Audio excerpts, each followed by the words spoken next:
Good morning बेटा।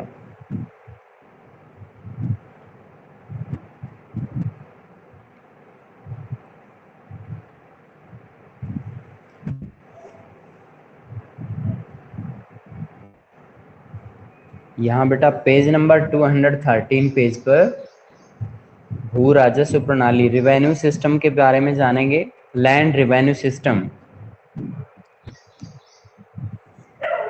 किसान, जमींदार और राज्य वाला टॉपिक ही चल रहा है आगे। ये 6th पॉइंट दिया हुआ है भू राजस्व प्रणाली।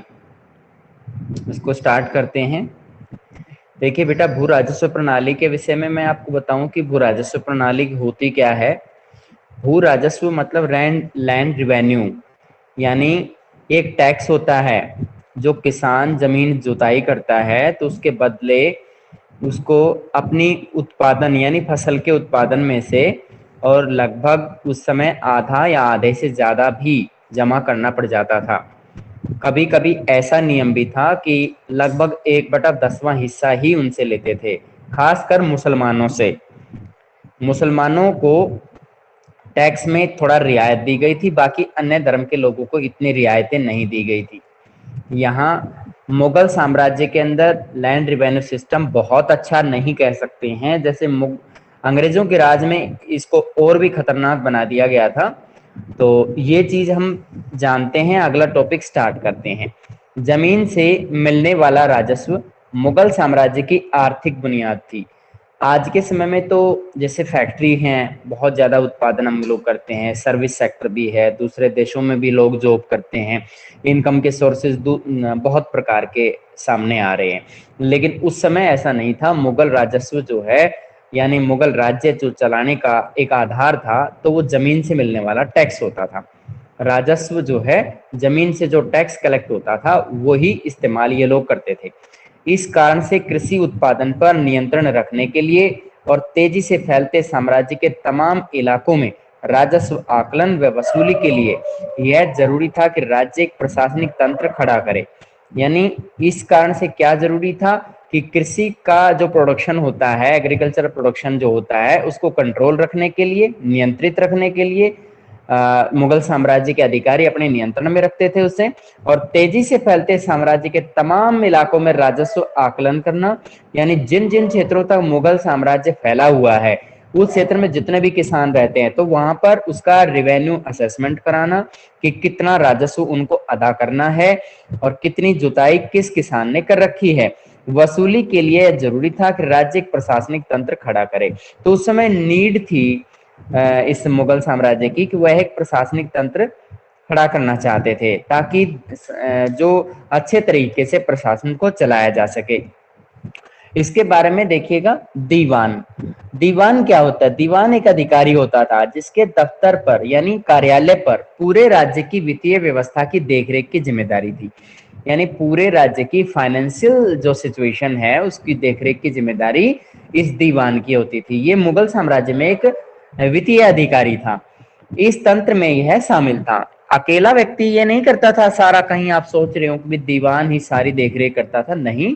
दीवान जिस कार्यालय में काम करता था तो इस तरह के और भी अधिकारी होंगे, वो सब मिलजुल करके वित्तीय व्यवस्था को संभालते थे।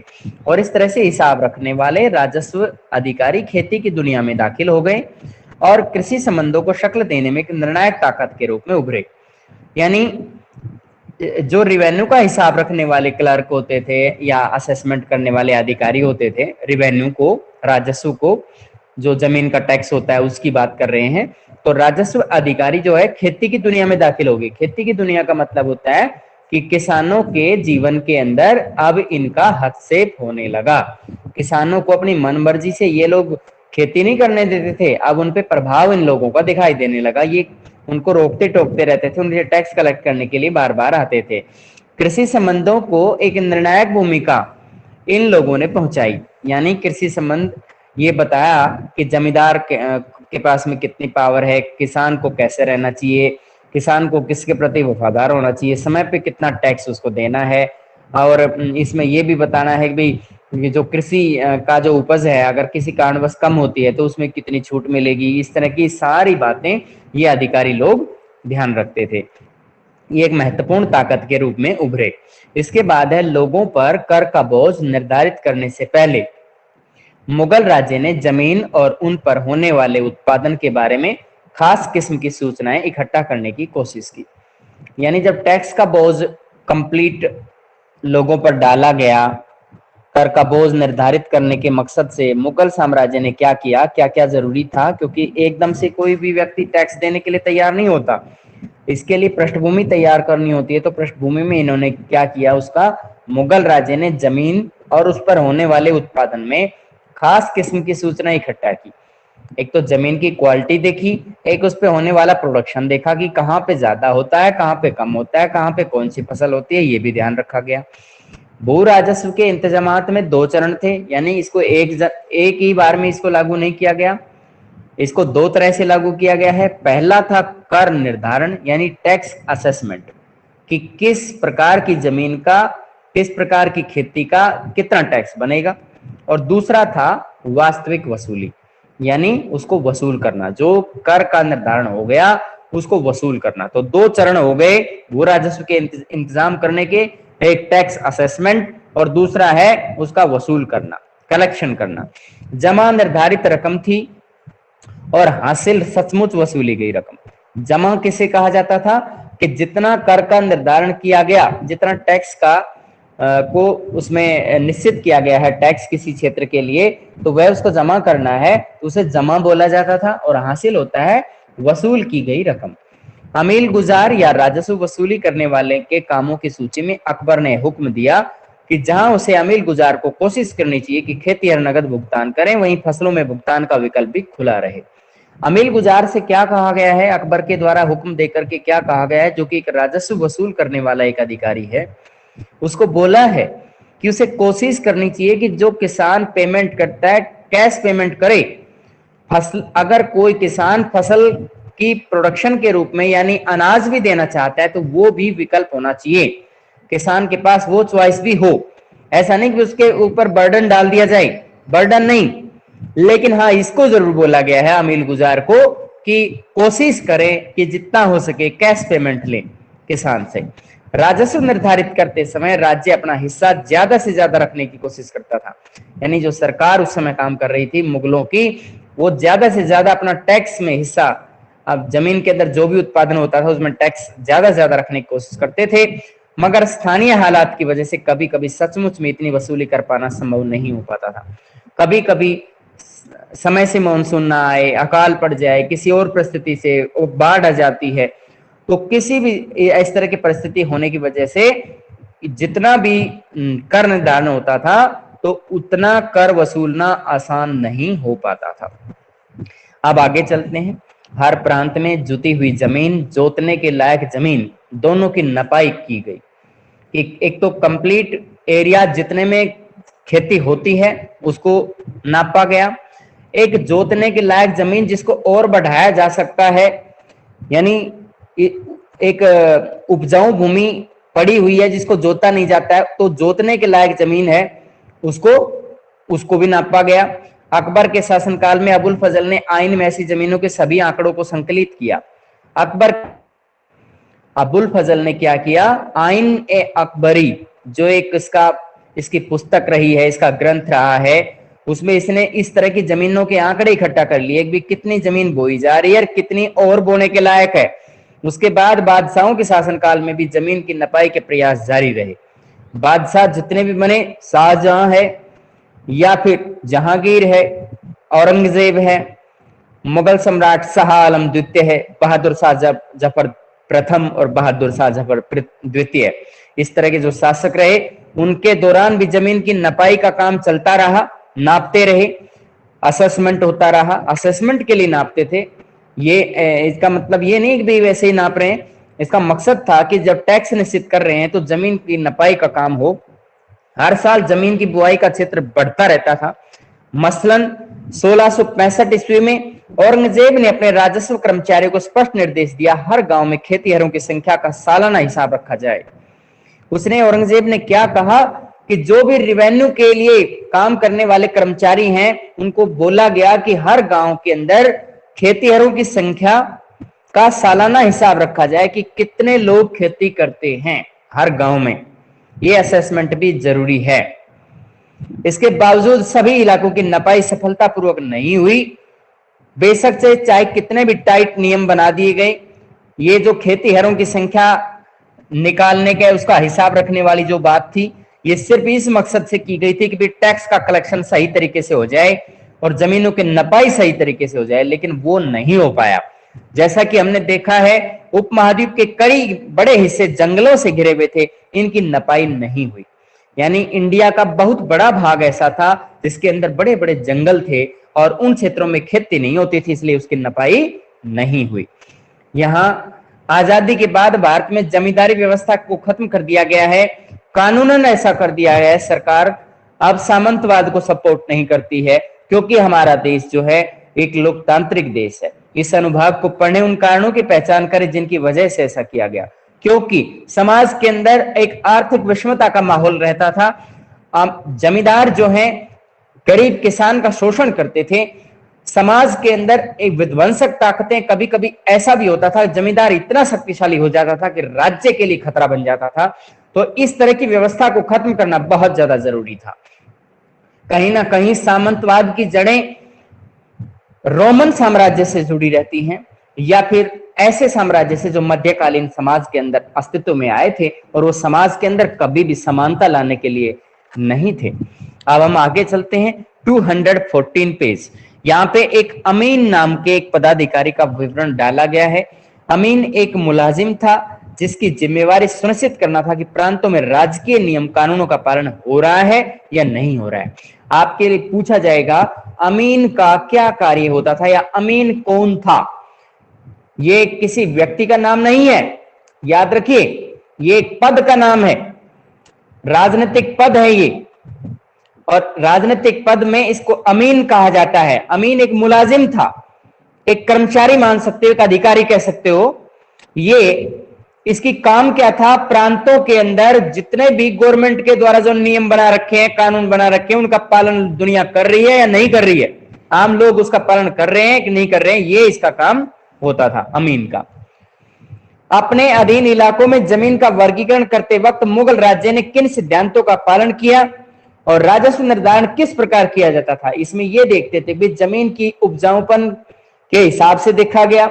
कोई जमीन ऐसी भी है जो बहुत ज्यादा उपजाऊ है, बहुत ज्यादा पैदावार करती है, कुछ ऐसा भी इलाका था जो बंजर था, कुछ ऐसी भी जमीनें होती थी जो नया जंगल का एरिया साफ करके जिसको अभी बोने के लायक बनाया गया है। तो इस तरह के अलग अलग वैरायटी होती थी, उनसे अलग अलग टैक्स कलेक्ट करने का काम ये लोग करते थे। तो इस तरह का वर्गीकरण इन लोगों ने किया। मुगल साम्राज्य का विस्तार, भू राजस्व की वसूली पर साम्राज्य के विस्तार का क्या प्रभाव पड़ा।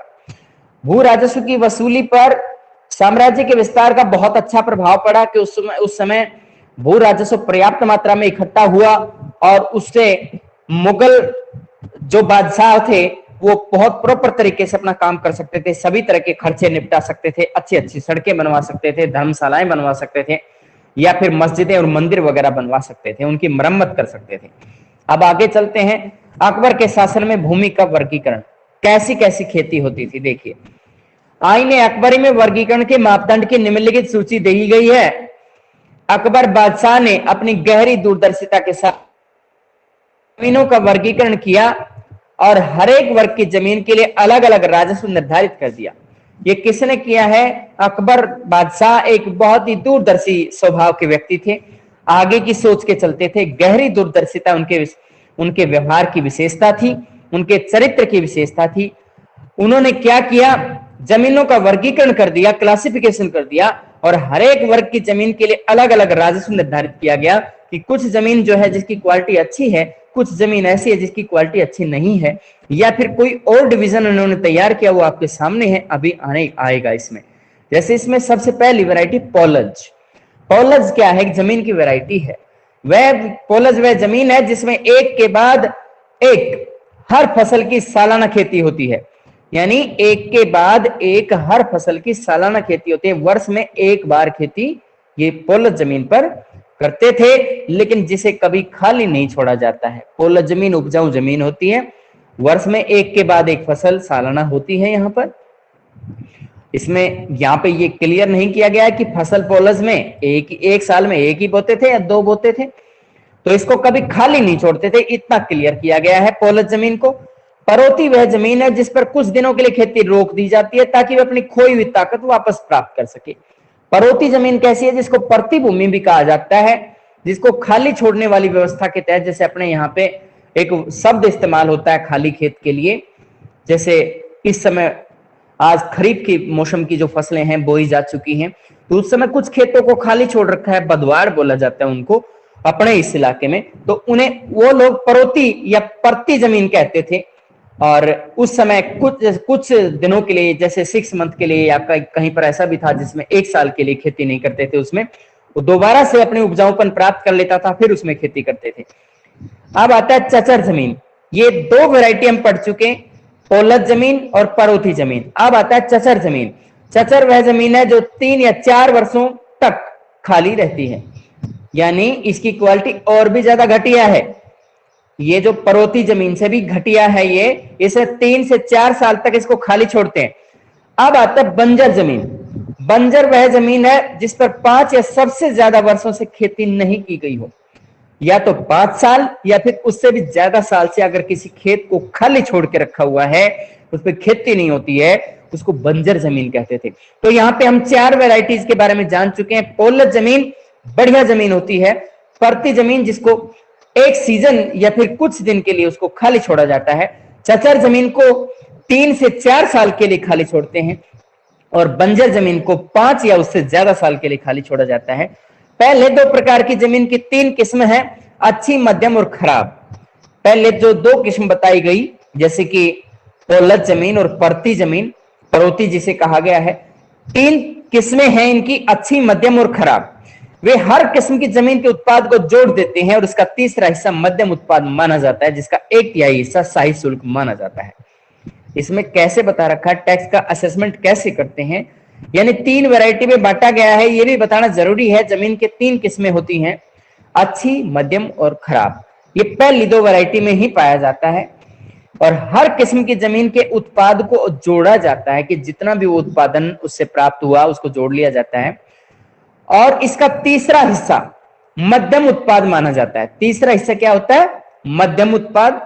और 1/3 हिस्सा शाही शुल्क माना जाता है, यानी जितना भी उत्पादन हुआ उसका लगभग 1/3 हिस्सा गवर्नमेंट को टैक्स के रूप में देना होगा। यहां बाबर के शासनकाल 1530 ईस्वी, अकबर का शासनकाल 1605 ईस्वी, औरंगजेब का शासनकाल 1707 ईस्वी। यहाँ आप इंडिया का मैप आप देख पा रहे होंगे, इस तरह का मैप आपके पेपर में पूछा जा सकता है, यही स्थान पूछे जाएंगे। ऊपर वाले पैराग्राफ जैसे लास्ट 3 लाइन रिपीट कर दो।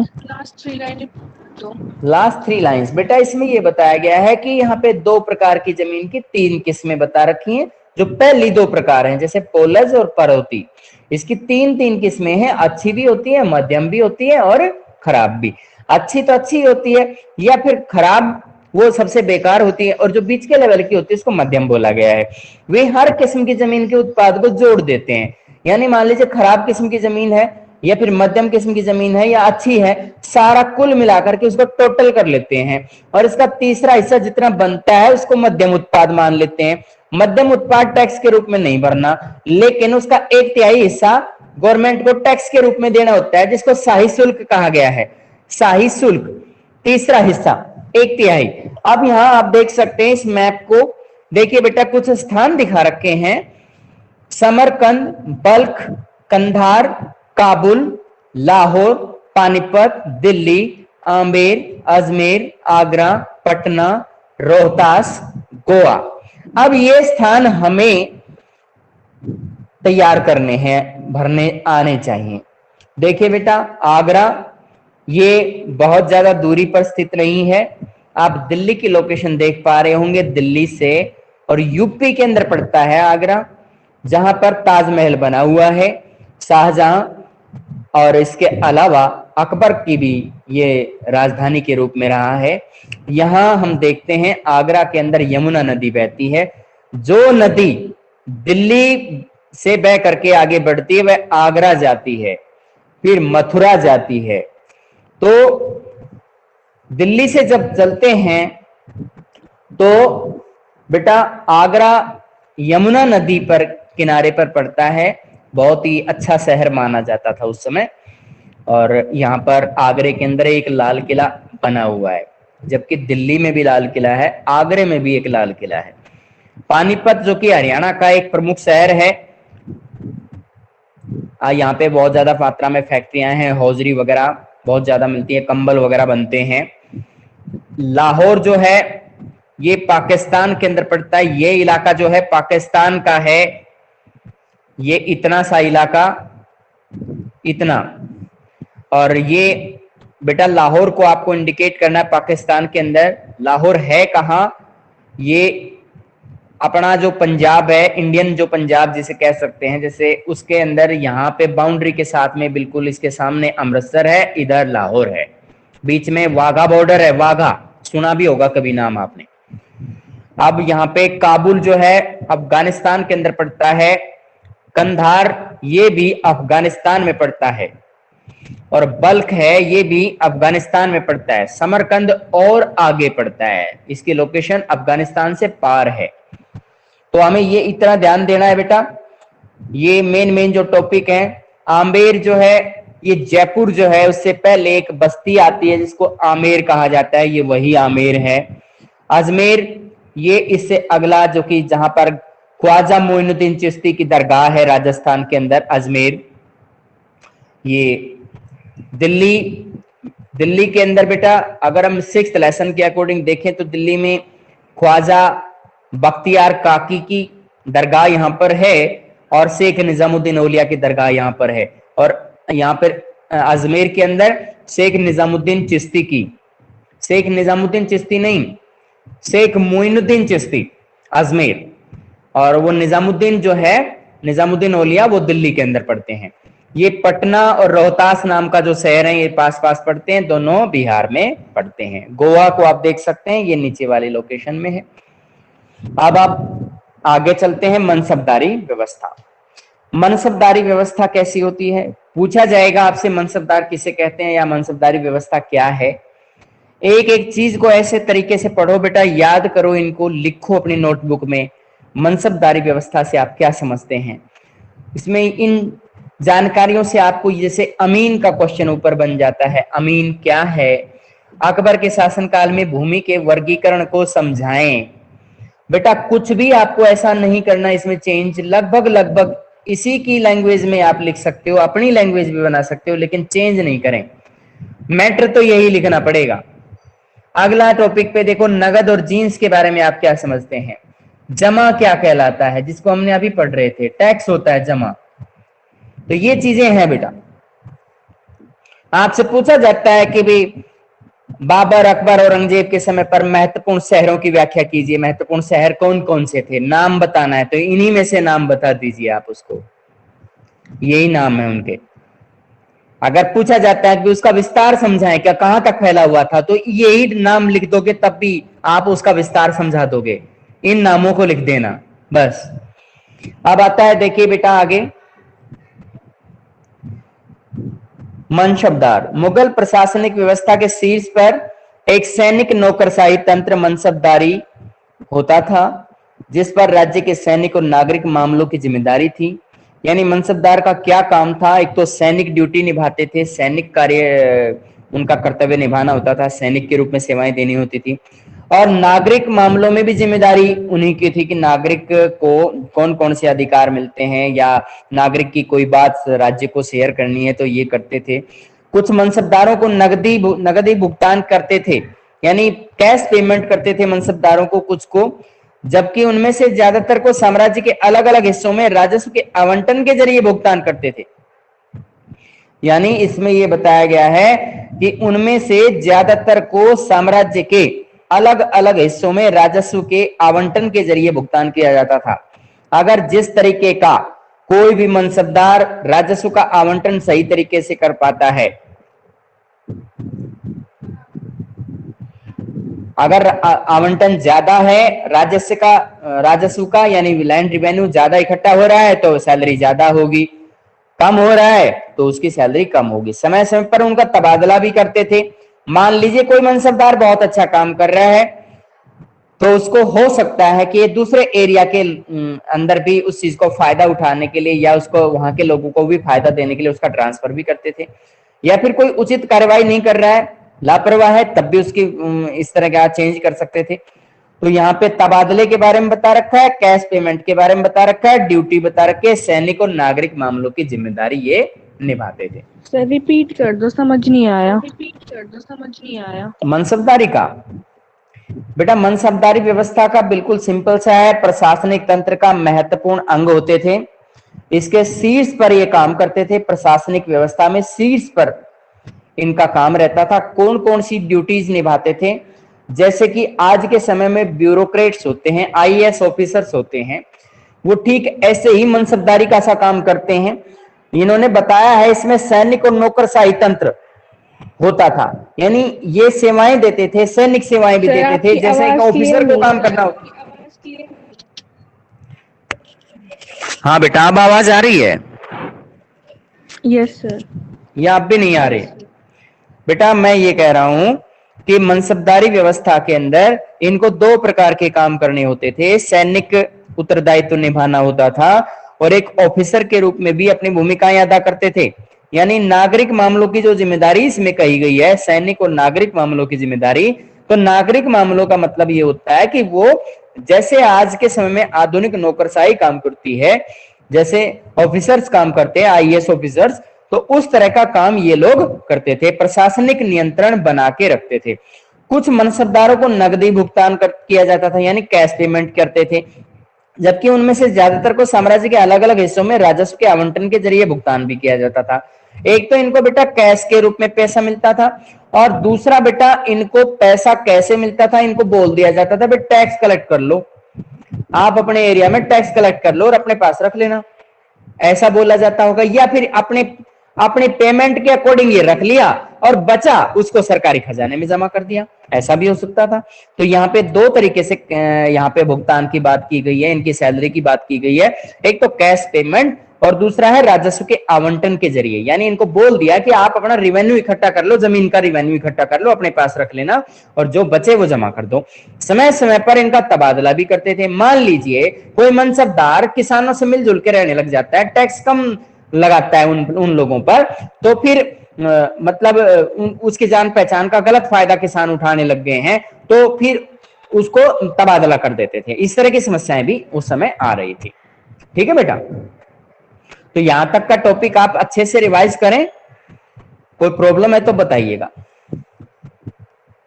आपके पास अभी तक स्कूल से मैसेज मिला है, स्कूल ओपन होने से संबंधित, स्कूल से?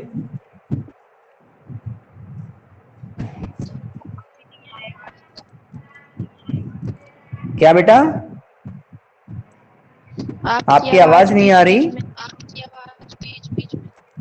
बीच बीच में कट रही है आज। Yes sir. अच्छा, तो बेटा मुझे लग रहा है कि ऐसा आज ये आपका जो इंटरनेट कवरेज है शायद हो सकता है थोड़ा बहुत वो प्रभावित हो, क्योंकि तुम्हारी आवाज भी मेरे पास कट कट के आ रही है। आप जब बोल रहे हो तो आपकी भी आवाज कटती है।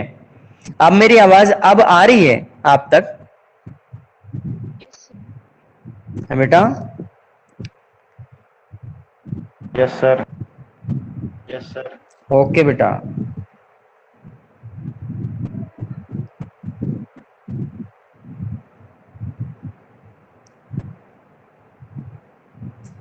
आवाज कितनी देर से नहीं आ रही